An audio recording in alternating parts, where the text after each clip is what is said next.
Professor of Biochemistry, Molecular and Cell Biology, Ahuat Faisalabad Institute of Research, Science and Technology first. He is also HEC approved supervisor of biological and medical sciences. Sir, I would like to invite you to please commence your session. Okay, first of all, sorry sir, before you go forward, I like to mention the rules of our session once again to all those who have joined us for the very first time.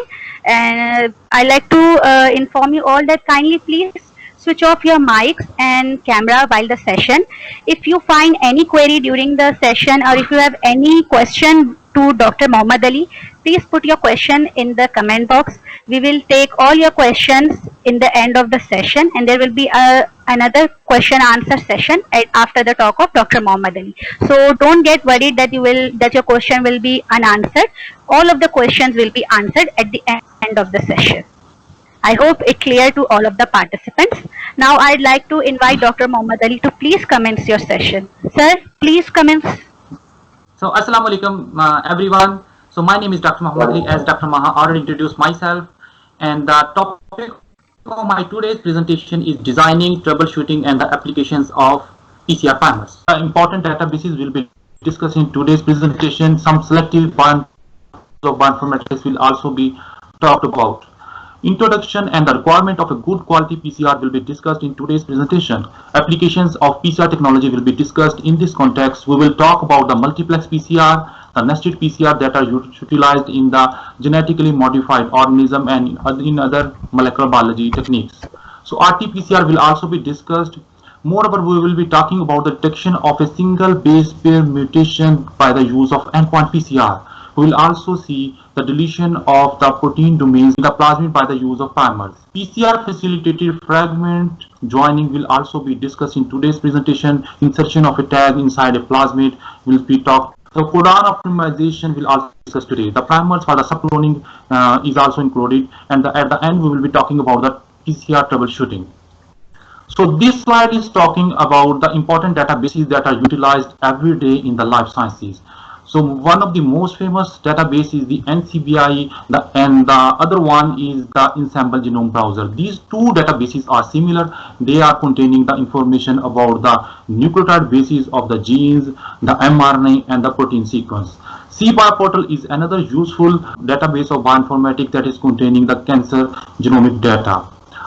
Oncomine is very useful in the processing and the downloading of the data related to different cancer types. ENCODE is another database utilized to identify the functional elements of the. So some of the selective bioinformatics tools that I will be showing you on this slide are the NCBI Primer Blast, that is very frequently used. NCBI Blast to align the different sequences of DNA and the protein, the Primer Quest, the OligoAnalyzer, the SnapGene and the Mega 6.06. But in today's presentation we will not be talking about all these softwares because we have a shortage of time. So we will be switching to our real topic, what is the PCR. Every one of us know that polymerase chain reaction is the abbreviation of PCR. PCR is utilized to make the huge number of copies of our required gene or the fragment of DNA, and it utilizes the template and it does make a million-fold of copies in a matter of hours. It has a versatility that it is rapid, it is inexpensive and it's simple, and it does not require any hazardous chemical for the amplification of gene of our interest. For example, after the first cycle of PCR, one copy is doubled, and after the 2 cycle, 2 copies make the 4, and after the 3 cycle, 4 copies make the 8 copies. If we run this cycle for 20 times, one of the fragment is amplified 1 million fold. So the principle of PCR, it's very important to know. Actually, there are 3 temperature phases in the PCR that are repeated 30 to 40 times. These 3 temperature phases are called the principle of PCR. The first one is the denaturation phase that is carried out at 94 degrees centigrade. At this temperature, the double-stranded DNA is melted into the single-stranded DNA. The second temperature phase is called the annealing phase, and this is carried out at 55 to 60 degrees centigrade. In this phase, the primer binds to the single-stranded template DNA. In the third phase, the extension phase, the 72 degrees centigrade temperature is achieved. This temperature is kept for 1 minute if we have to amplify 1 kb of the fragment. We can see here all these three temperatures. This is the first phase of the temperature, this is 94, and this is the second phase, this is between the 55 to 60 degrees centigrade. I myself like the temperature, annealing temperature of primer that have the 58, around 58 degrees centigrade. The third phase of the temperature, that is called the extension phase, is the 72 degrees centigrade, that is kept for 1 minute if we have to amplify the fragment of 1 kb. We have an extra melting temperature of 94 for 5 minutes for the eukaryotic genome, and for the prokaryotic genome and plasmid we keep this temperature for 1 minute. We have an extra extension time after the second step, that is kept for 5 minutes. Each fragments were amplified in the step 2 and were not fully amplified can be amplified in these 5 minutes. And we have infinite time for the 12 degrees centigrade at which the PCR product that has fully been amplified can be preserved. This is, you can see, the temperature scale, and this is the time scale for this PCR reaction. So it is important to know these three steps that are called the principle of PCR are repeated 30 to 40 times. And we have already discussed that if the cycle is repeated 20 times, one copy is converted into 20 million copies of the gene of our interest. So there are actually 7 regions that are utilized to prepare our reaction. There are 7 items like the deionized water, the PCR buffer, the magnesium chloride, the DNA polymerase, the DNTPs, that are the DATP, DGTP, DCTP, and DTTP. And we do have definitely the primer, the very important that make its versatility of this technique, and the template DNA. Because the DNA polymerase, as we will discuss and we already know, adds the DNTPs to make the single-stranded DNA into the double-stranded DNA. So DNA polymerase I many times resemble to the mason that is building a wall. And the deionized water, PCR buffer, and magnesium chloride are similar to the cement that is added by the mason, and the bricks are similar to the DNTPs that make the wall. And the primer that gives the starting and the end point of the PCR product resemble the basis of the wall. The first one is the PCR buffer. PCR buffer provides a suitable pH for the DNA polymerase. The pH of the buffer is kept as 8.8 degrees centigrade, and the ammonium sulfate buffer system is utilized. The template DNA comes the next. So template DNA is used at a 50 nanogram for a 50 microliter of reaction. Then comes the magnesium chloride. Magnesium ions are the cofactor of the polymerase enzyme. Magnesium ions form the complex with DNTPs, primers, and the DNA template, and that helps the binding of the primer. If we add too few concentration of the magnesium ions, we get a poor yield of the PCR product. And if we increase too much high concentration of the magnesium ions, then we get the non-specific amplification. In a PCR reaction, we usually add the magnesium chloride concentration 2.5 millimolar. So next comes the DNTPs. DNTPs are the building blocks to build the double-stranded DNA. The concentration of each DNTP in the reaction mixture is kept at 200 micromolar. The concentration of each of the DNTP must be equal. So the DNTPs that are provided by the fermenters is kept at a pH of 7. We can see here the structure formula of different DNTPs: DATP, DTTP, DGTP, and DTTP. So the DNA polymerase comes the next. DNA polymerase adds the DNTPs and forms a double-stranded DNA. So the DNA polymerase is added at 1 to 1.5 units in a 50 microliter reaction. If we increase too high the concentration of the DNA polymerase, we will get non-specific amplification. If the inhibitors are present in the reaction mixture, we get low yield of the PCR product, and we have to increase the DNA polymerase up to 2 to 3 units in a 50 microliter reaction. So primer comes next. So our major talk in today's lecture will be about the primers. Primers are a nucleic acid strand that serves as a starting and the end point for the DNA replication. Its concentration is in the range of 0.1 to 1 micromolar. PCR primers are usually kept between 25 nucleotides in length. So the important property of the primer is that the GC content in the primer must be between the 40 to 60%. And we will be seeing in the next slide the figures that primer must not be self-complementary, and they self-not be complementary, and must not be making the hairpin. We will be talking about these things in the next slides. And the important thing that we should also consider that not more than 280 bases must be there at the 3' end of the primer. And there must also not be 3 GC content at the 3' end of the primer. More than 2 AT bases at the 3' end, this will cause the low amplification of the PCR product. The melting temperature of the flanking primers must not differ by more than 5. And all the possible sites of the complementarity between the template DNA and the primer must be noted. We will be seeing each example one by one. If we design a primer, the primer should not be self-complementary. As we already know, in next slide we will be seeing if there are 2 primers, one is forward primer and one is reverse primer. This is reverse one. We can see this is, for example, forward primer. This is running from 5 to 3 prime, and this is again the same primer that is running 5 to 3. The same forward primer, the sides of complementarity with each other, they will make the dimer. And this kind of complementarity is called the self-complementarity. If the primer will bind to itself, it will not bind to the template DNA and will give a poor amplification.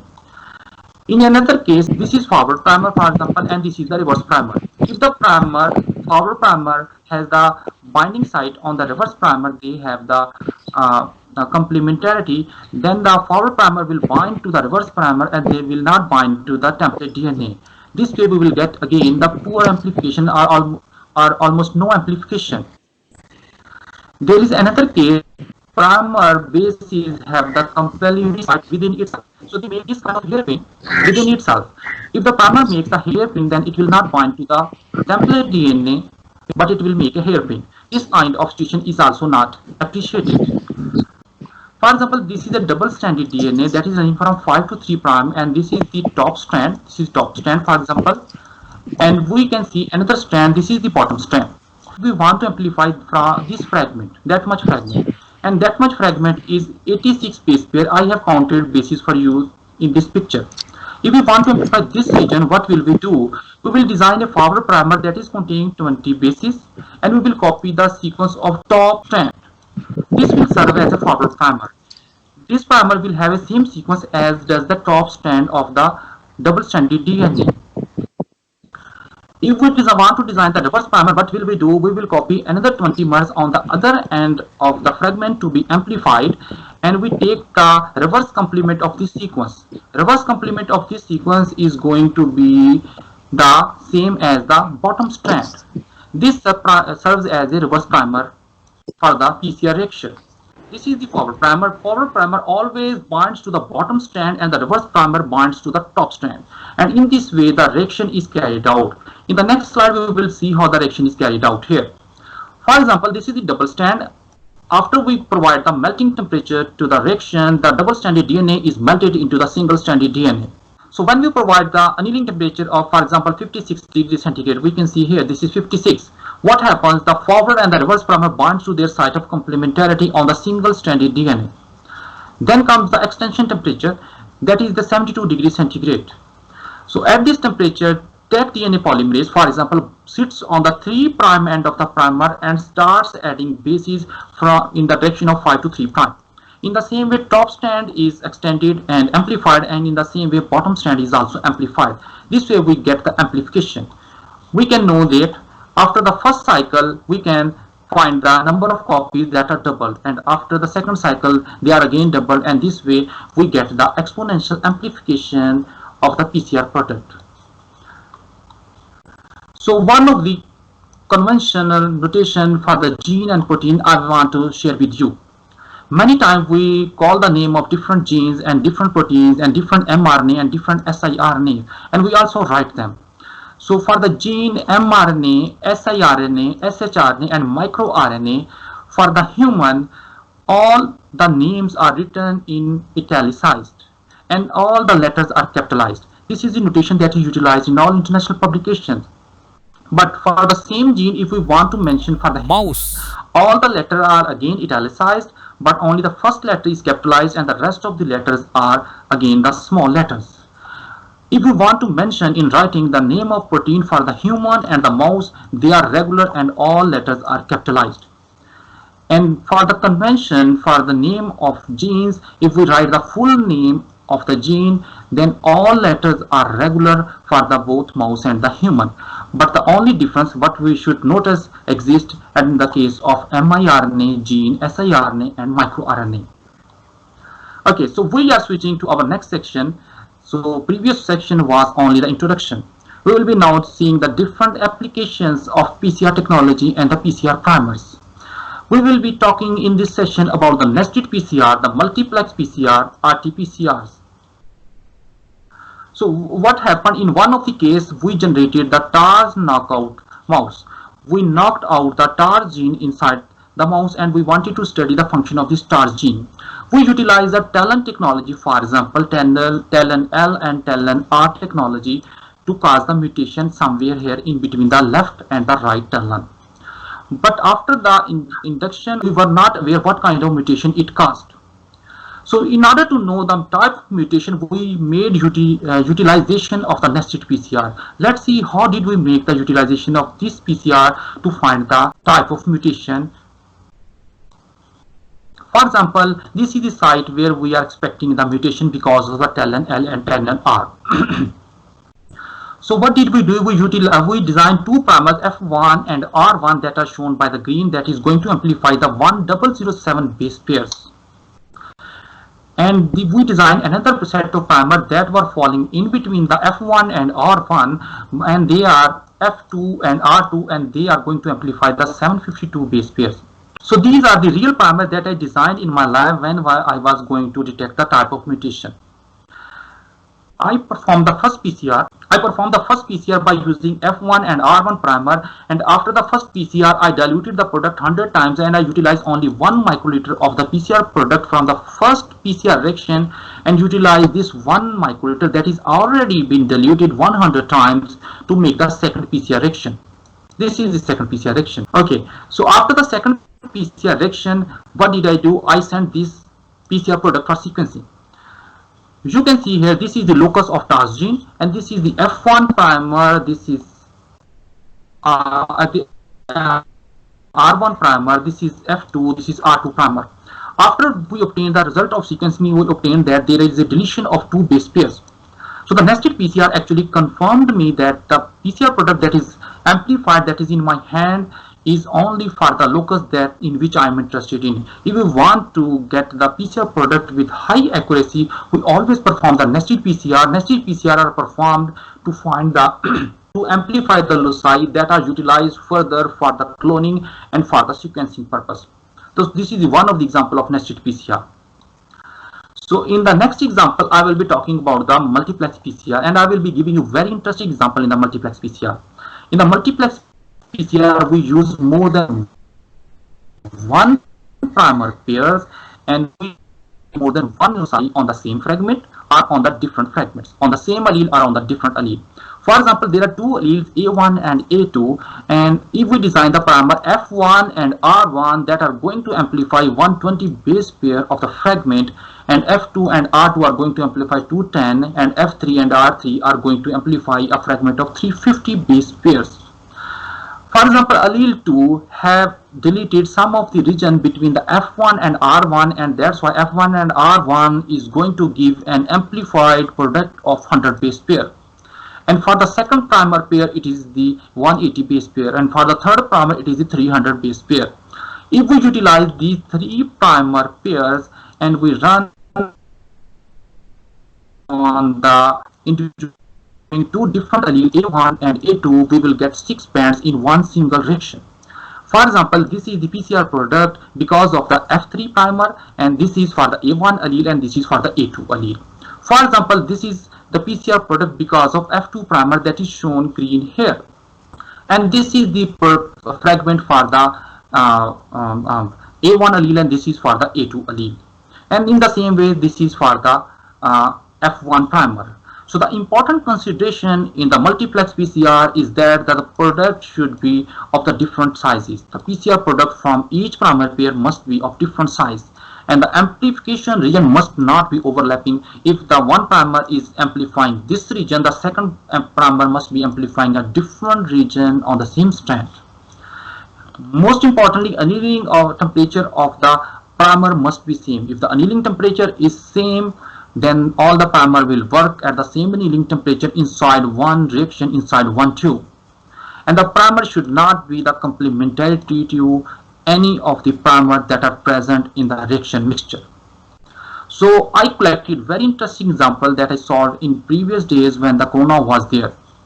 I selected the S protein of novel coronavirus 2, and I perform the blast, and I identify the signature sequence that is present in the novel coronavirus that is not present in any of the member of its other family. So I identified 4 signature sequences that are not present in any other member of its family.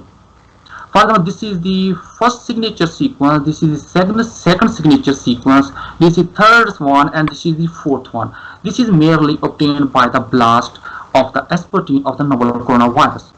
So I was planning actually to perform the endpoint PCR, I mean simple PCR, to check how these signature sequences can be utilized to selectively identify the novel coronavirus 2 by the use of simple endpoint PCR. For example, I did design first primer pair F1 on the first signature sequence and R1 on the second signature sequence, and this is going to give me an amplified product of 280 base pairs. Because these two are designed on the signature sequence of novel coronavirus, they will give amplification only for the COVID-19, and it will not give the identification for any other class of viruses, even any other member of its family. In the same way, second primer was designed on the third signature sequence, and the F2 primer was designed in between the second and the third signature sequence. In this way, second primer is going to give the 153 base pair of the amplified product. In the third primer, I utilized the R3 primer that was designed on the 4 signature sequence. In this way, I designed another primer pair that is going to give me 528 base pair of the product. In this way, only the signature sequences that are present only on the COVID-19 were selected to design the primers in a multiplex fashion. So what will happen after we can design, these are the real sequences that I designed actually, and I'm going to order these primers so that we can know the presence of corona disease COVID-19 by the use of simple endpoint PCR, not by the quantitative PCR.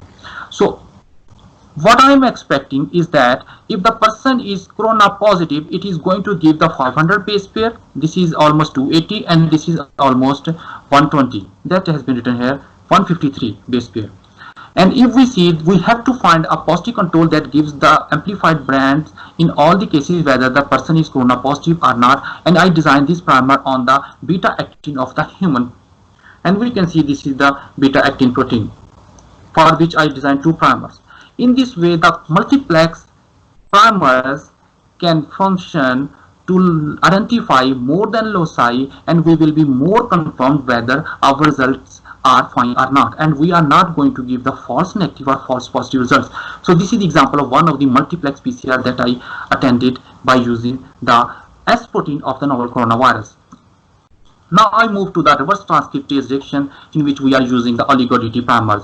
We already know the 5' capping is there and 3' poly A tail is there on the mature mRNA.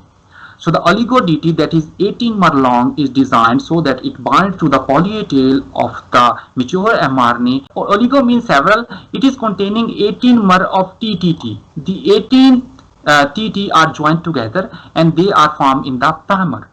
And they can bind to its complementarity site that is on the poly A tail. And then reverse transcriptase comes in action, and the reverse transcription occurs from 5 to 3 in the direction of 5 to 3 prime. And we get finally the cDNA. This cDNA is utilized for the quantitative PCR. What is happening these days? The mRNA is extracted from the patients of the corona disease, and then those mRNA is converted into cDNA by the use of this primer, you can say. We move to our next session, that is the primers to detect a single base pair mutation, and these have many applications in the genetically modified organisms. And we will be using the manual strategy and the NC-based strategy to design those primers. For example, this is again the TARS knockout mice, for which we confirm that 2 of the bases were deleted in the previous slide we have already detected. We use the nested PCR. 2 primer pair were utilized, and after the second PCR we sent this product for sequencing, because sequencing has confirmed that this knockout allele has the deletion of two bases here. This is that CT, two of the bases have been deleted. But every day for the genotyping of the animal that we will be using frequently in our experiments, we cannot send all the samples for sequencing because it will be very expensive. So I will give you today the idea of how can you design a primer that can even detect one base pair mutation. How can you design the primer for the endpoint PCR, the simple PCR I mean to say. Let's design the primer. So the strategy is that I will be talking to you about the designing of primer that are allele specific. For example, these two primers are the wild type allele specific primers and two red ones are the knockout allele specific primers. How did we design these primers to give the identification of even two base pair mutation? Let's see. Our primer is simple as we design the simple primers, but the reverse primer is the wild type allele specific primer. The reverse primer is containing 20 mers and it is also containing the region that is deleted in the knockout allele. It is containing the sequence and it is containing two sequences ahead of the deleted bases. This primer will only bind to the wild type allele and that will not bind to the knockout allele because knockout allele will be deficient of these two CT bases. For the design of knockout allele specific primer that has been shown by F2 and that has been shown by this cut, how did we design this primer? So that this primer can only bind to the knockout allele. So in the designing, we simply took the 20 mers, but we did not include the two of the bases that were deleted in the knockout allele, and we did also go ahead of the deleted region two base pair. This way we design the primers. I can show you the sequence of these primers. For some green primers are here, and these are the red primers. Actually, I did perform this experiment by myself during my PhD. I did successfully completed this project. After designing of these primers, we can see that we can count the number of bases that the wild type allele is going to give the 192 base pairs and the knockout allele is going to give 123 base pairs.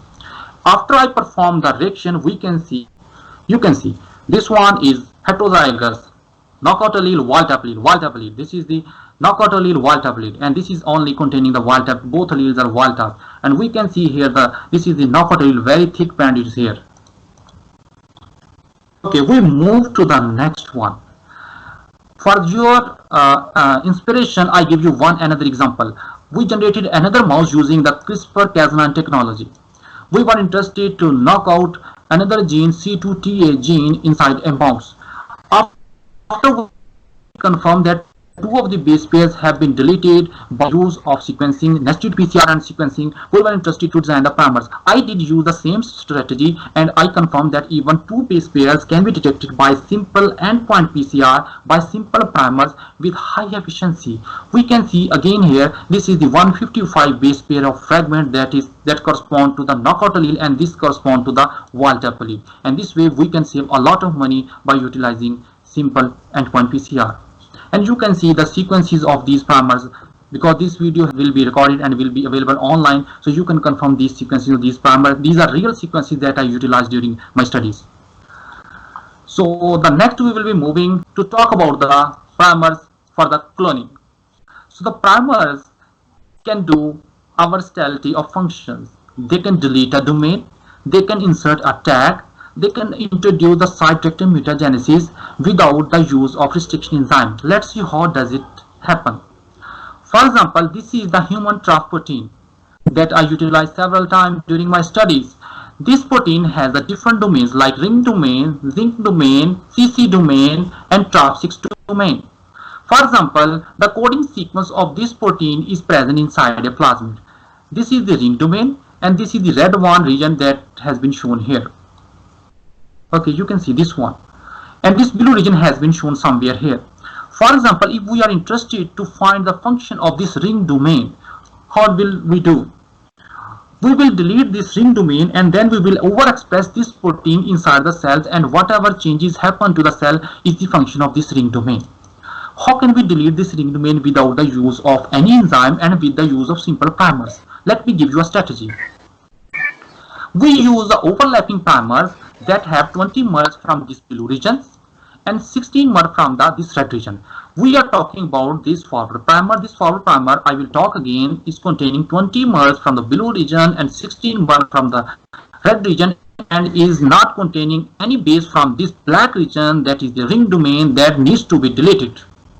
In the same way, we design the reverse primer containing 16 mer from the blue region and 20 mer from the red region. And these primers are almost overlapping except the 4 bases.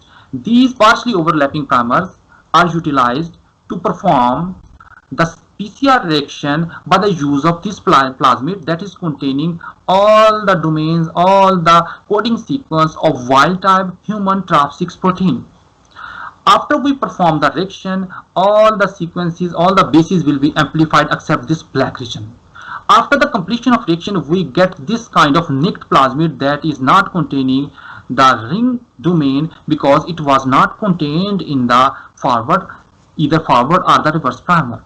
When this nicked plasmid is transformed into the E. coli, we get this final product, and the E. coli has the efficiency capability to join this nicked plasmid, and there is no ring domain anymore. In this way, we can delete any domain by the use of overlapping primer. This is the fantastic work that is very cheap. If we use some other technology like enzymes, restriction enzyme, it is very tedious, very difficult, and it's long time taking. But this kind of clone can be prepared only in 3 days even, or 2 days. And these are the sequences of real primer that I designed for myself, actually, that I'm sharing with you today here. You can see here, this is the red region, black region for the ring domain. This is the black region for the ring domain, and this is the blue region that is somewhere falling here. This is the below region, and I utilize these kind of primers to delete the ring domain. So this was the first strategy. In the second strategy, to utilize the primers for the fragment joining, we will be talking in this slide the PCR facilitated fragment join. Fragment joining can occur whether the different loci are present on the same fragment or on the different fragments. PCR primers can join either case. So for example, we can see this is the red sequence that is somewhere here. You can see this is the red sequence, and this one is the pink one is somewhere here, and this one is blue one that has been shown here. What we want to join this red fragment with this blue one, and we don't want this pink one. What will we do? We will design a forward primer that is on the red region, and we will design a reverse primer that is containing 20 mers from the red region and 16 mer from the blue region that we want to join it with. In the same way, we design a reverse primer of 20 mer that is on the blue region. We design a primer with 20 mer on the blue region, and red region is containing 16 mer from the segment that we want to join it with. After we complete this PCR reaction by using these primers, we will get the red one and the blue one region joined together, and it will not contain any of the pink region. This way we can use the PCR primer to join the fragments. In the third strategy, in the third application of PCR facilitated generation of the point mutation, for example, in the codon optimization, sometimes we need to change the codon. For example, in this case, we want to change the proline into leucine. Proline has codon that is CCC, and leucine has the codon that is CTG. If we want to change the codon inside a plasmid, we can design again a set of primers that can work very, very efficiently. For example, this is a protein that has first 3 nucleotide, the codon that correspond to the proline, and we want to change this proline into the leucine. So we can design a primer that is containing 20 mers from the blue region and 16 mers from the red region, with the CCC has been changed into CTG in the forward primer. In the reverse primer, we can again introduce the same kind of mutation in the primer with the 16 mer from the blue and the 20 mer from the red one, and this black one is showing that the CCC has been changed into CTG. After we utilize this kind of mutated base sequence containing primers, we can get an amplified product that is containing the same mutation that we introduced in the primers. After we transform this kind of plasmid, we get the same point mutation, the same change of codon by the use of simple PCR. And this is very much efficient. I did myself, performed many times, and these are the real sequence of primer that I utilized to convert proline into the leucine, and these are the fusion of the two primers, and they are almost overlapping primers. And the next application of the PCR technology, the primer technology, is that PCR facilitated addition of the HA tag at the end term of the TRAP6. We can see again, this is a, for example, plasmid. This is the promoter region that has been shown by pink, and this is, for example, the coding sequence of a protein TRAP6. We are interested to introduce the HA tag somewhere here upstream of the TRAP6 protein. TRAP6 has been shown in blue. So what is the strategy? We know the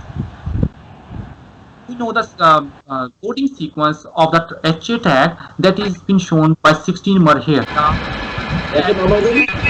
Question from your side, yeah.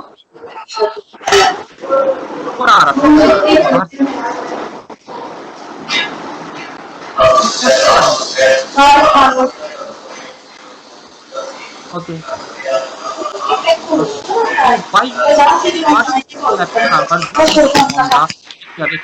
And PCR reaction will be occur this way, and after the completion of PCR we will get this kind of fragment. Okay, so we can see the HA tag sequence has been introduced upstream of the TRAP6. After this plasmid is transformed into the E. coli, we can find that the end term of the TRAP6 protein has been introduced with the HA tag. In this way, this primer technology can be utilized to introduce a tag anywhere inside the protein that is present in the plasmids. These are the sequences that are utilized in actual for the insertion of this kind of tag in the TRAP6 protein, upstream of TRAP6 protein. So I will be talking one of the strategy about the subcloning. So we can change promoter and we can change the coding sequence in the subcloning. Subcloning is called that cloning in which some of the fragment from one plasmid is shifted to another plasmid. For example, we want to shift the coding sequence of EI24 downstream of CMV promoter in another plasmid. So what kind of strategy do we need to adopt? We will take a primer that is containing 20 mers from the coding sequence of EI24 somewhere here, and then we will introduce the restriction site, enzyme restriction site SPE1 upstream of this primer.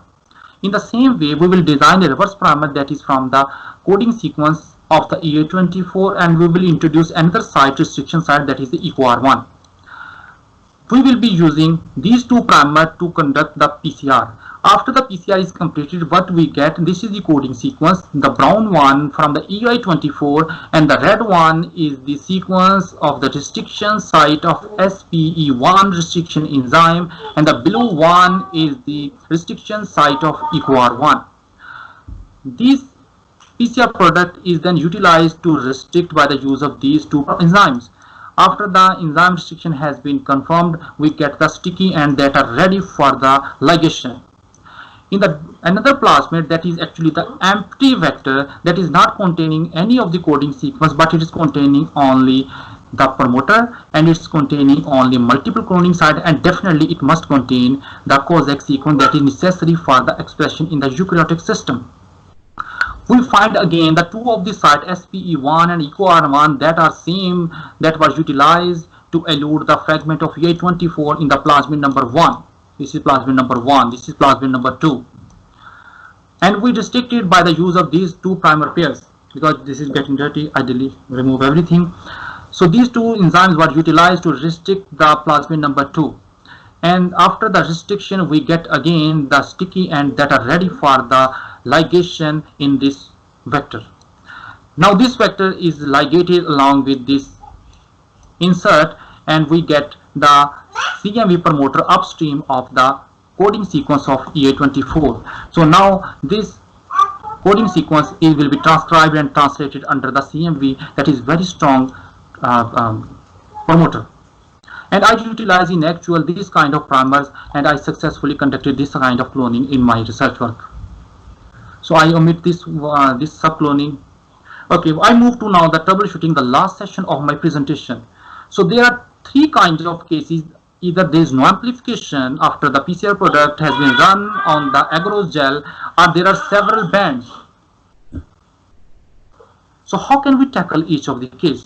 For example, this is the first case in which we can see there is no band at all and the agarose is simply blank, but we can only see the ladder. Because we can see the ladder, it means the gel is fine and something is wrong with the PCR action. So many times what happens, the reagents are fine, and so many times the DNA is not fully purified. If the DNA is not fully purified, then the impurities causes the poisoning of the tech DNA polymerase, and we don't get any amplified product. In that case, we can make a new DNA, or we can purify the DNA. If we want to troubleshoot this kind of at all no band, we can also increase the magnesium chloride concentration. Increasing the magnesium chloride concentration increases the chance of the primer to bind to its the site of complementarity. In some cases, some of the region may be missing in the PCR action. This can also be the case, and sometimes we can increase the primer concentration. That can also solve the problem. These were something about the DNA, and these were something about the reagent, and these things are something about the primer binding and the primer attribute. This no amplification can also be because we have kept the annealing temperature too high. We need to decrease the annealing temperature. This can solve, and we can also use the ramping annealing or the gradient PCR to get the PCR product. And there is also possibility that the primer are either making the dimers, and they are either making the hairpins, or they are sometimes self-binding, sometimes they are mutual binding. We should check the attribute of the primer if we get at all no band in our agarose gel. This was the first case that we discussed for the troubleshooting of the PCR, that is the no amplification case. Let's move to the next case. In the next case, we can see sometimes the smear is there. Sometimes this is called the smear. This is long bright band is called the smear. So if the smear is there, how can we troubleshoot? How can we check? How can we solve this problem? So many times what happens, sometimes primer is degraded and that gives multiple bands. In even many cases it can give the smear. And the most importantly, if we use a too high concentration of DNA, this will definitely give the smear. We need to decrease the concentration of the DNA. Another case, if we too much increase the concentration of magnesium chloride, that can also give non-specific binding at many infinity places, and that will also give the smear. We need to decrease the magnesium chloride concentration to troubleshoot this kind of problem in the PCR. We can also see if we optimize the annealing temperature. If the annealing temperature is too low, we can find that the primer is binding at many places. And in another case, we can check the primer parameters. If the primer parameters are not fine, they have too much open place, they have more than 3 CG bases at the 3' end, then it will bind to at many places non-specifically. And we have to make the new primer if the primer is making problem as from the first point. Now the third case is that when multiple bands appear in our gel and we are not happy, we were interested to see only one specific band. How can we solve? Many times multiple bands are because of the degraded primers. Definitely, I have seen many times degraded primer gives multiple bands. Or we can decrease the primer concentration. Primer concentration can be decreased to avoid the multiple bands. Too high concentration of primer, too much non-specific binding of the primer, and too much non-specific bands definitely on the agarose gel.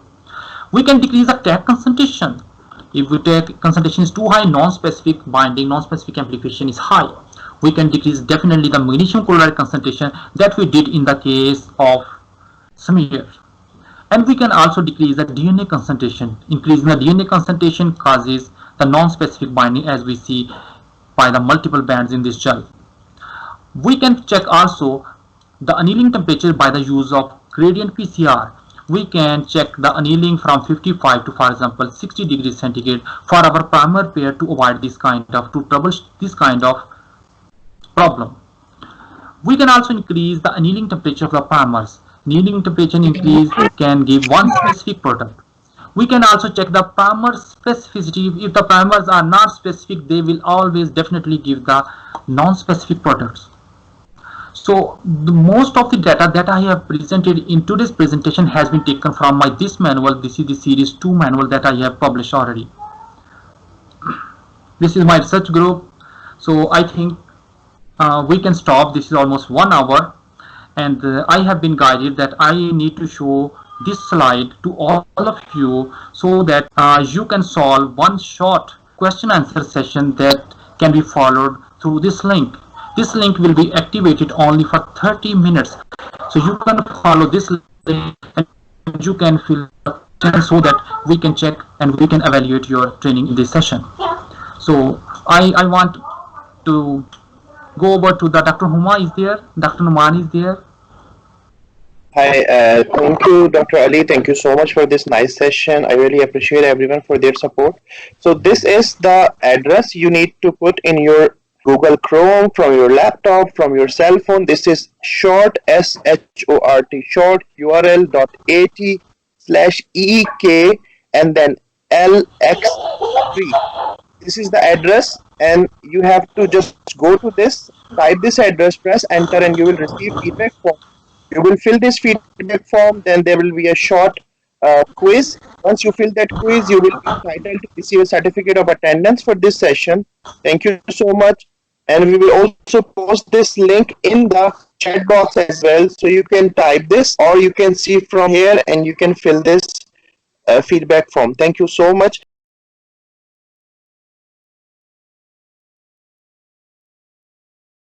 And meanwhile, we will start. Maha, we can start taking the questions for this session if Dr. Ali is ready. Yes, Dr. Maha, I'm ready. Please. Yes. Sir, first question is, please describe self-complementary. Self-complement. Okay. Right. So this is very good question, self-complementarity. Okay.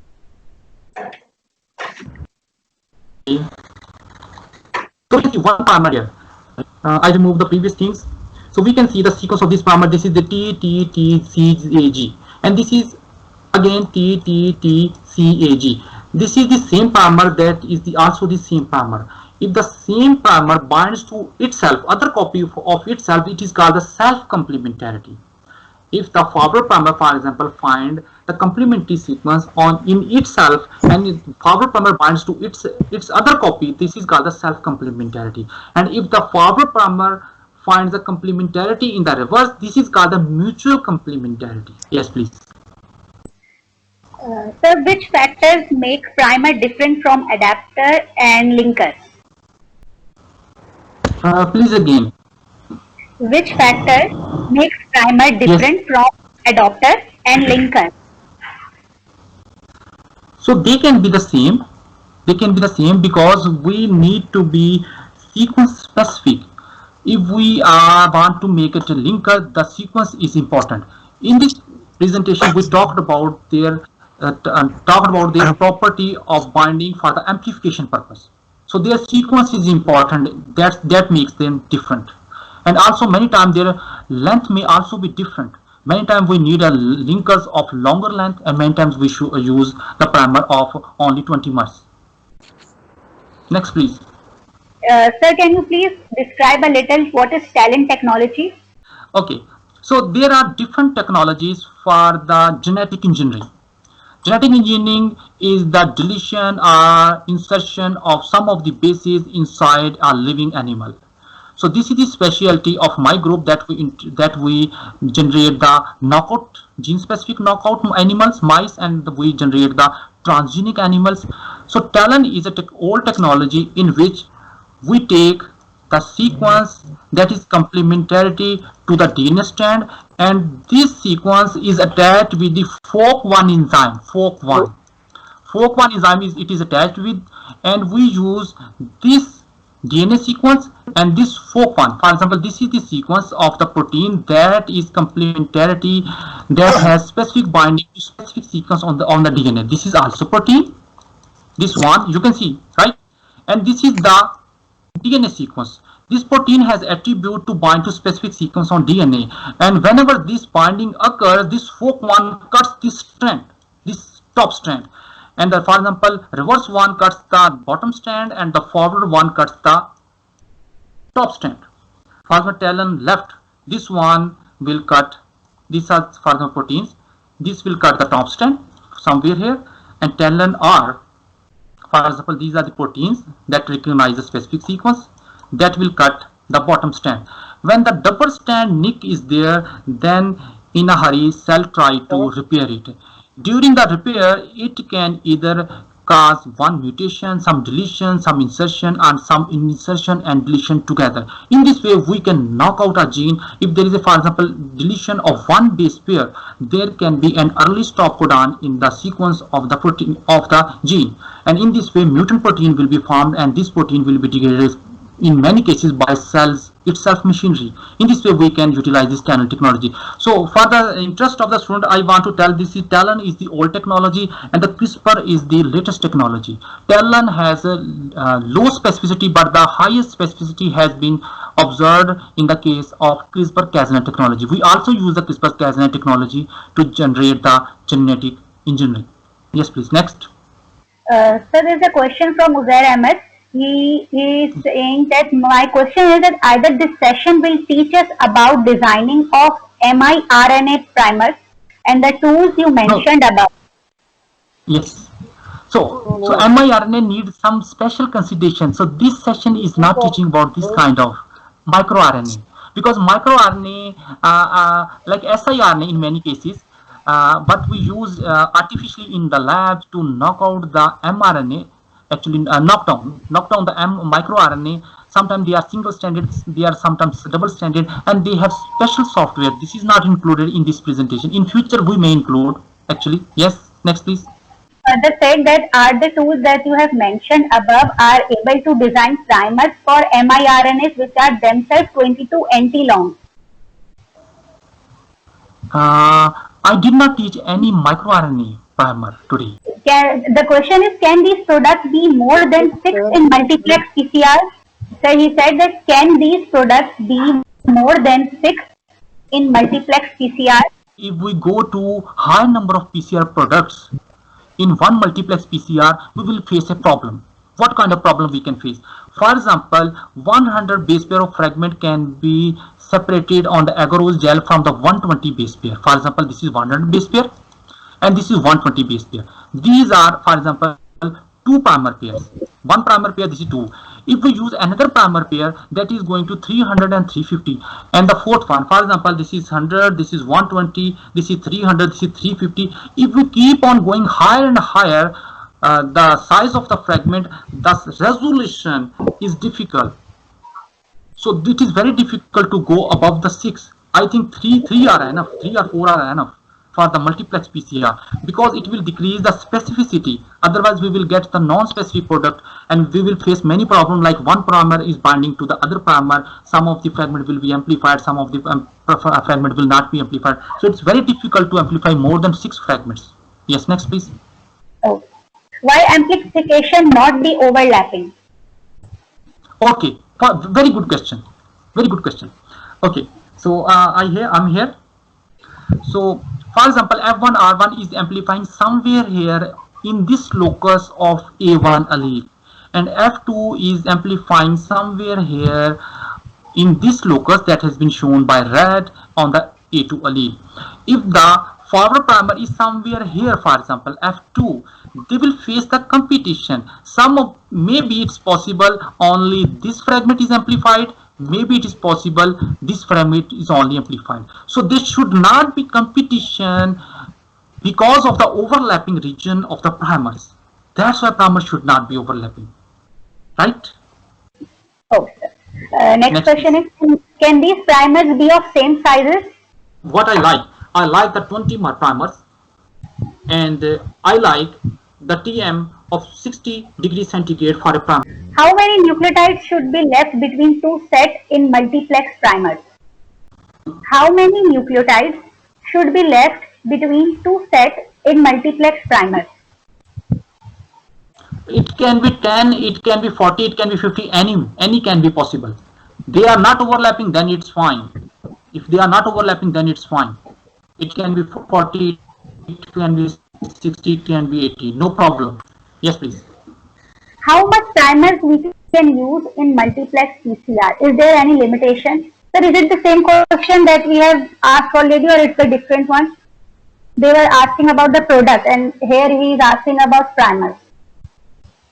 Sir, please shortly comment that what is the difference between qualitative and quantitative PCR?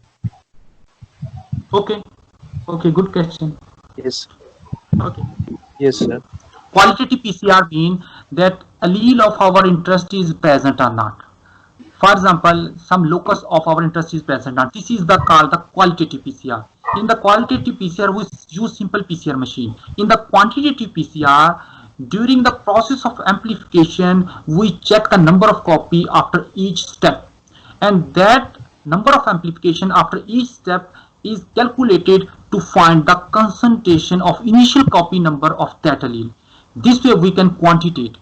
Qualitative only what type of allele is present, and quantitative how many copy of that allele is present. Yes, Sir, sir. sir, how qualitative PCR play important role in diagnosis of any disease? Which disease we are talking about? Sir, any microbial disease, for any microbial disease, Yes. how Okay. it Look. It's, what I got, like for example, some of the diseases are there that are only because of the mutation of single base pair. So we can design primer to detect those alleles by the use of simple primers. Definitely, we can design the primer to detect the different diseases that are even small, that are because of small mutation and that are because of the big mutation. We can design primers for those. Yes, please. The question is how to confirm whether among my 3 sets of primers for allele specific PCR, which one is forward primer and which one is reverse primer by using bioinformatics tools. Father, this is the sequence from 5 prime to 3 prime, 5 prime to 3 prime, or it is getting dirty. For example, this is the 5 prime and this is the 3 prime. So the primer that is upstream will be the forward primer, and if it is one primer is downstream, this will be reverse primer. The question is what is the function of HTRAF6? What is the function of which thing? Human TRAF6. Okay. So this is the protein on which I worked. Actually, this protein is involved in the cell proliferation, cell survival. It has important role in cancer. If this protein is overexpressed, the cells will be proliferated quickly. This is the TROP6 protein. You are talking about TROP6. This one, TROP6. Okay, sir. So what is the difference between domain and primer? What is the difference between domain and primer? Yes. Okay. So domain of a protein is that region that can independently survive and that can independently function. This is called the domain. I give you one example. For example, this is TROP6 domain, this is CC domain. This CC domain has a particular function to bind with, for example, a protein that is LC3. So this way, every domain can survive independently and every domain can function independently. And the opposite of the domain is called the motif. Motif can also perform function, but it cannot survive independently. Like the zinc finger motif is there that can recognize the specific sequence on the DNA, but that cannot survive alone. Yes, please. And sir, the difference between primer and probe. Okay. So, for example, primer are utilized to amplify a specific fragment. But the probe is somewhere in between the primer that has also the complementary site on the DNA, on the cDNA, for example, but it has some fluorescence material somewhere here. When the amplification occurs, this probe is detached and the fluorescence starts occurring, and we can detect this kind of fluorescence for the quantitation of the number of copies that are amplified because of this forward and reverse primer. Okay, for example, in the case of coronavirus disease identification, what we do, we have designed the primers forward and the reverse primer that are on the genome of the coronavirus. We extract the RNA, then we convert the RNA into cDNA, then this cDNA is mixed with the probe, and the probe binds somewhere on the, for example, on the cDNA, somewhere on the cDNA. When primer starts amplification, that is on the probe, the fluorescence is detached and the primer is detached and the fluorescence starts occurring, and this way we can quantitate and we can find the locus is specific. So the probe actually for the authentic confirmation that the specific fragment is present or not. If the probe is not present, the PCR product cannot typically give any other. Yes. Yes, please, next. Sir, what is dimer? Okay, dimer. So when primer binds with itself, it's called dimer. So the dimers actually appear. Let me show you on the gel. Okay. So for example, this is the band on the ladder. This is 100 base pair. So dimer always appears somewhere here below 100 base pairs. So that's why whenever we design any primer, we design the fragment length of the PCR product above 100 or on the 100 base pair, because the below 100 many times there are dimers and they overlap with the amplified product, and we cannot distinguish the amplified product from the dimers. Dr. Ali, are you there? Yes, yes, I'm there. Yes, should I ask the next question? Yes, please. Yes. So what is Kozak sequence? Okay, Kozak sequence. So there was a scientist Kozak. He found a Kozak sequence. So for the transcription, we can see every of the coding sequence start from ATG. We all of us know ATG, and then other codons occurs, other coding sequence occurs. On upstream of the coding sequence, there is a sequence of 6 nucleotides that are necessary for the active transcription of this coding sequence. If this Kozak sequence is not present, the promoter is not going to be efficient. For example, this is the promoter CMV, this is the CMV promoter. This light green is, for example, Kozak sequence, and this one is the coding sequence of EA24. If we remove this Kozak sequence between the promoter and the coding sequence, that there will be very low transcription of EA24 and there will be very low protein. So that's why Kozak sequence is very, very important for the transcription and for the translation. Yes, please. So what is ramping annealing? Ramping annealing. Okay. When we optimize the annealing temperature of the primer, let me reach somewhere. Ramping annealing. Okay. For example, we are somewhere here. When we want to optimize the annealing temperature of a primer, for example, annealing temperature of a primer we designed is 57, for example. But when we keep the annealing temperature 57, it does not show any band. For example, it does not show any band. So what strategy do we adopt? We keep the annealing temperature for first cycle like 52, and we give instruction to the PCR machine that increase the temperature after every cycle 0.2. So it slowly increase 52.2, then it increases the annealing temperature in the next cycle 52.4, and after every cycle it increases by, for example, 0.2 up till it reaches 57. This kind of strategy is adopted to get the amplification product of the PCR reaction when the PCR product is not appearing at its actual annealing temperature. So that's the ramping temperature, increase of annealing after every cycle. Yes. Sir, there are various questions about hairpin. First is, what is hairpin? How primer making hairpin, and how to avoid hairpin? Okay. This is a very good question. Hairpin is something of this kind. So this is complementary sequences that make the hairpin. Okay. So to make the hairpin, actually our brain cannot think efficiently which kind of primers are efficient. So we utilize different kind of softwares. Actually, this kind of training I give during the workshop, but I show you today. After the designing of primer, we check the primers. How can we check the primers? Let me show you. Testing of primer complementarity. We can check primers by 2 ways. One, whether our primers are specific to our specific target. For this purpose, we use the primer blast. But for the sake of primer attributes like hairpin, like dimers, we use another software. That software is called testing of primer attributes for its binding. This is called the Oligo Analyzer. So in order to check the primer, there is a strategy, complete strategy. If the primer is showing delta G value, that is greater than -6, then the primer will not make the hairpin. If the value is less than -6, the primer will make the hairpin. So this is one of the bioinformatic tool that is utilized to find whether the primer will make hairpin or not. In the same way, this same software is going to tell us what is the possibility of making self-dimer and what is the possibility of making the heterodimer.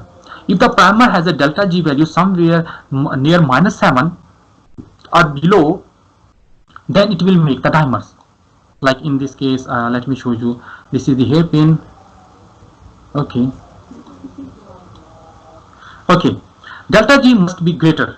Delta G must be greater than -7, then it will not make. If it is less than -7, it will definitely make the dimers. You can see the dimers are made somewhere here, and we utilize the oligo analyzer software to find whether it will make the hairpin or not. Oligo analyzer. Yes, next please. Yes, sir. Sir, there is a question that how is it possible to modify magnesium chloride when it is included in the master mix? Okay. So many times we utilize the premix. Premix is the mixture that is containing all the reagent at a good optimized concentration, but we cannot decrease the magnesium chloride concentration in the premix. But we can definitely increase. If we don't get any amplified fragment, we can increase the magnesium chloride that is separately available by the fermentase. But if we get the Taq DNA polymerase from the fermentase is providing the different vials for the magnesium chloride, different vial for the DNTPs, and the ammonium sulfate type buffer is also in the different vial, and the enzyme Taq DNA polymerase is also. So we can optimize all things if we buy the Taq DNA polymerase from the fermentase. And by how much magnesium chloride is, for example, is provided by the fermentase at 25 millimolar concentration. If we want to optimize the magnesium chloride, we should change the magnesium chloride quantity by 0.1 or 0.2 microliter in a 25 microliter fraction. Too much abrupt increase in the magnesium chloride will not give any positive result. We should be very careful by increasing and decreasing the concentration by small quantities while optimizing our PCR reaction. Yes, please. So how to decrease the primer concentration and DNA concentration? Okay, so the primer concentration, usually we use the working solution 10 micromolar. We make a stock solution of primer 100 micromolar and we dilute it 10 times and we get a working solution of primer 10 micromolar, and 1 micromolar of the primer is used for a 25 to 50 microliter reaction. So primer are usually at 1 micromolar final concentration in the reaction mixture. So we can increase, we can add like 1.5 micromolar, 1.5 microliter of the primer quantity.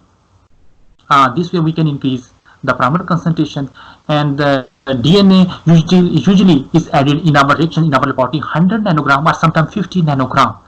I think if we increase up to 200 nanogram of DNA, it will still be fine, because many times our DNA is not very much pure and it's containing many other impurities that adds to the concentration. So we can increase the concentration of DNA up to 200 nanogram in a 50 microliter reaction. Yes. Sir, black region will automatically be cut after binding the red and blue sticky region?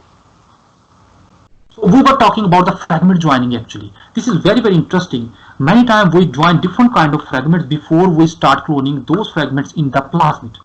So I come here. This is the red region, this is the blue region, and this is the pink one. Because none of the primer is going to amplify this pink region, that's why it will be omitted finally. It will be there in the reaction mixture, but it will be in very, very small concentration, and definitely depending upon the size of the red and the blue successfully. Yes. Sir, can we substitute primers? Primers, we cannot actually substitute primers, but one thing we can do,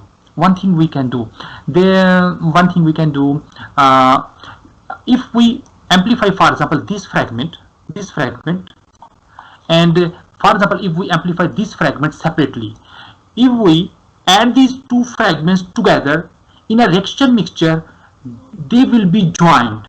Why they will be joined? Because they have some overlapping region of each other's fragment, and this primer pair separately. And if we add these two reactions together and we run another new PCR by using new Taq DNA polymerase, these two fragments will be joined. So the template, definitely starting and end point is required. So primers cannot be substituted because the Taq DNA polymerase only recognizes the primer that it sits on the 3' end of the primer, and then it starts extension. Yes, please. Okay, sir, how to validate primer parameters? Yeah, I told you that in order to validate primer parameter, I most of the time, and I trained my student to use the Oligo Analyzer. Oligo Analyzer is very good software. Even if I download the sequence of some of these reported primer from the internet, I again check them with the Oligo Analyzer.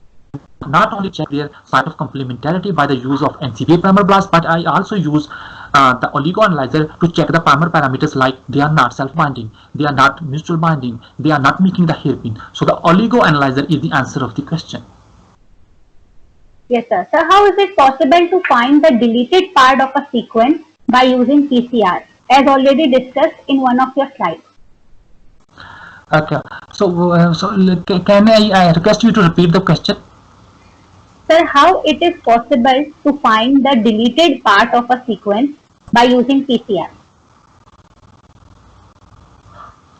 Okay. So how can we find what is the deleted region? Okay, for example, I go somewhere there. For example, we did subtract the cell lines by the CRISPR-Cas9 technology by targeting this locus. Because I targeted this locus, I have to find what region and how much region has been deleted from this loci. And definitely I know during the design of the primer, I know the sequence of the wild type allele, for example, the sequence of C2TA gene. Because I know the sequence of the wild type allele, I can find the type of mutation by sequencing. But before sequencing, I have to load that specific fragments, because sequencing cannot be in the routine performed on the whole genome. We have to give a specific fragment, then the sequencing can be performed, and so that our results are validated. And to give the confirmed PCR product, we use a nested PCR. One PCR is going to give this much fragment, and this PCR product then again will be utilized in the form of template to give another PCR product that is falling somewhere here. So if, for example, these primers are falsely amplifying some wrong region, not our required region, then this primer will not give the amplification. This way nested PCR is going to give us the confirmed product, and this way this confirmed product can be amplified and we can find the type of mutation that has occurred. Yes, please. Sir, how copy number variants are detected? How copy numbers are detected? Okay, so what is happening? This is actually the question from the quantitative PCR. For example, this is the number of cycles. This is the number of cycles. That the cycles are on the x-axis, and this is the fluorescence. If the fluorescence is high, it means high copy number is being made. FLUO, fluorescence. This is on the y-axis. During the course of during the start of the reaction, there is not enough fluorescence, and then the detector cannot detect the fluorescence. Slowly this fluorescence increases, and when this fluorescence achieves its exponential phase, this is the exponential phase. This exponential phase, when it occurs, that exponential phase, by the use of some softwares, is used to find the initial copy number. For example, this has CT value. This is the cycle number that has the exponential amplification. For example, this is sample number 1. And if the sample number 2 has exponential somewhere here, this is sample number 2. Its CT value is half. CT value is half. For example, its CT value is 4. Its CT value is 8. Because its CT value is doubled, it means it has a low copy number. That's why it came in exponential amplification after double the number of cycles. So the number of cycles at which the exponential amplification occurs during the course of quantitative PCR is utilized to find the number of copies. So many times these number of copies we use the quantity PCR, the relative abundance. We use the relative abundance. If we want the absolute quantitation of the PCR product, we have to add some specific standard for which we know the concentration. And usually the kit, the qPCR kit and the cDNA kit, sometimes they also provide the standard together, and the copy number for that standard is written. That standard is used together with this one. For example, that standard is also going to give this exponential phase, and the copy number for this one standard was 50. Then this sample will also have the 50 initial copy number. In this way, we can find the relative abundance, relative quantitation, and the absolute quantitation by the use of standard material, standard cDNA during the course of quantity PCR. Yes, please. Sir, how to validate a deletion? How to validate a quantity PCR? How to validate a deletion? How to validate a deletion? Definitely, because if the deletion is in the plasmid, if in the plasmid, there is no problem then. If the deletion is in the plasmid, we can simply send that plasmid for the sequencing. So in the previous days, we used to use the Southern blotting. That was very tedious job, and that was not even confirmed validation. These days, we simply use, for example, this is the CMV promoter. This is CMV, and this is CMV promoter. We can say to the company, please use the CMV promoter specific sequencing primer and provide us the sequencing result. We send our plasmid and we get the sequencing result.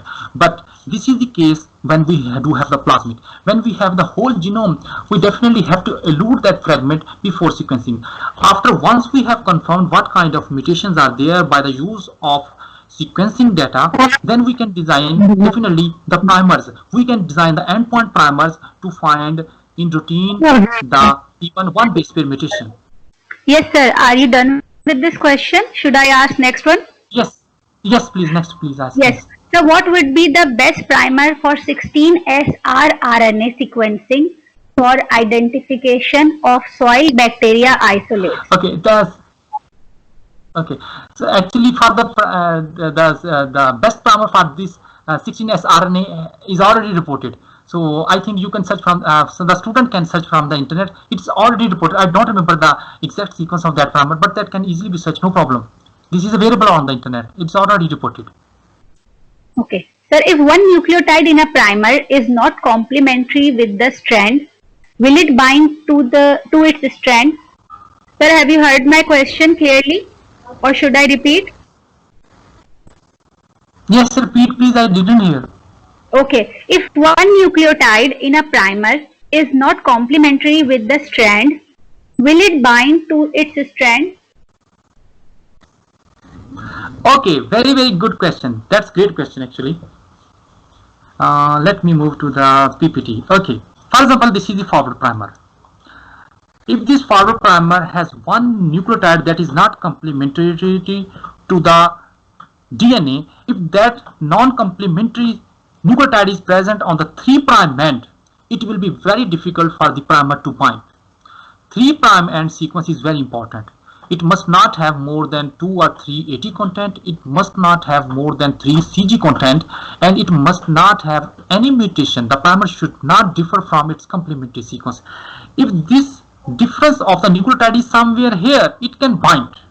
The primer will definitely bind if the difference of the base pair is there. For example, this is our template DNA. Okay, let me clear it all again. For example, this is the primer. If the mutation in the primer is somewhere here, like it is T, and for example it is G, this is the primer and this is the template. Okay, then this primer will bind. But if this case, same case occur here, this is G and this is T, then this primer is very difficult for its binding, because there is a mutation, there is a difference of the complementary site on the 3' end of the primer. So always 3' end of the primer is very important for its binding. Yes, next please. Yes, sir. Sir, please, what caused primer failure during PCR? Okay, so in most labs in Pakistan, there are only two kind of problem in the PCR reaction. One is DNA is not pure. we extract DNA that is containing many salts, and sometimes even some of the reagent is there, some of the detergent is there. These two things does not allow us for the amplification. That DNA polymerase cannot work for amplification. The second problem is that because we take out the primer again and again from the freezer and thaw it and freeze it again, and the primers are degraded, are broken down. So if the primers are broken down, then definitely we cannot get the specific band. We get multiple bands and even the low amplification. So we have to make a new concentration, new vial for the primer. We should take the 100 micromolar stock and we should make a new vial for the 10 micromolar for the primer for a good PCR reaction. So only two problems, one is DNA and one is primer. Most of the cases in most of the labs in Pakistan, only two problems occurs. Yes, next please. What is difference between domestic PCR and commercial PCR? Dr. Ali, I want to add something to that question. So the domestic Yes, PCR please. means, what she means is in-house PCR. For in-house PCR, you have to optimize everything. But for commercial PCRs, which is done in the diagnostic labs, it's mostly everything is optimized. You put A, B, C, Yes. and you put in the tube and run on the machine. And most of the time, Yes. these are closed system kits. So everything is pre-optimized. You don't have to find the correct concentration of primers and everything. So everything is pre-optimized. But for in-house PCR, you have to optimize everything, like as Dr. Ali said before. Yes, sir. So what is the specification of nested PCR and how many primers are needed for it? Okay, so nested PCR require at least 4 primers. For example, we want to perform nested PCR while taking this possible site of mutation in between the flanking regions. So there are at least requirement of 4 primers. 4 primers, like 2 primer pairs are required for the nested PCR.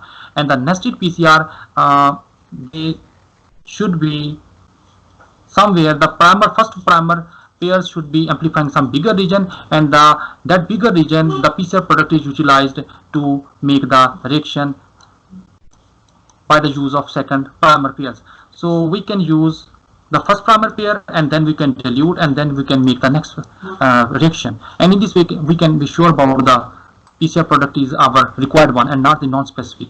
So at least 4 primers are required for the nested PCR, at least 4. Even we can increase more, like we can add some primer somewhere here, like we can somewhere here. But 2 level authentication by the 2 primer pair is enough. 2 primer pairs are enough, these 2 primer pairs. Yes, next please. Sir, I think we have already done all the questions. There are many other questions also, but I think that you have already described them in your slides. Also, there are some very typical questions that we have already addressed in our previous session of PCR, which was conducted by Syed Numan Ahmed. So these are questions are very typical. So I thought that maybe it would take too much time to answer all the questions, and since these were very basic ones. So I request all the participants to please visit that or that seminar link, and if you have such questions, you can answer. You can get your answers from there. Okay. So I think we should conclude our session. Thank you so much, Dr. Muhammad Ali, for your time and your efforts. This session was really knowledgeable for all of us. And I'd like to thank all the participants to cooperated with us, and all the organizers and collaborators who have put up such a good work to commence this session. Thank you so much, all of you. Please follow the link. And also someone asked us that how we can get the subscription or registration for the further session. So you can join our page, Sindh Association of Biotechnology. Also, you can join BS Biotechnology Pakistan group. We always update ourselves there. So you can get the link, or also if you have subscribed to this session, you got the WhatsApp number from which you can get the updates for the future sessions. So I'd like to thank all of you, and please join us in the future sessions. And thank you so much, Noman. Yes. Thank you. Can I ask Dr. Ali to have some closing remarks? Also include your efforts and the website you made for the guidance student. Okay, so this was actually for my first live seminars, my first live presentation, and I'm happy to conduct this kind of, I'm happy to deliver this kind of presentation, and definitely this is useful for all of our students.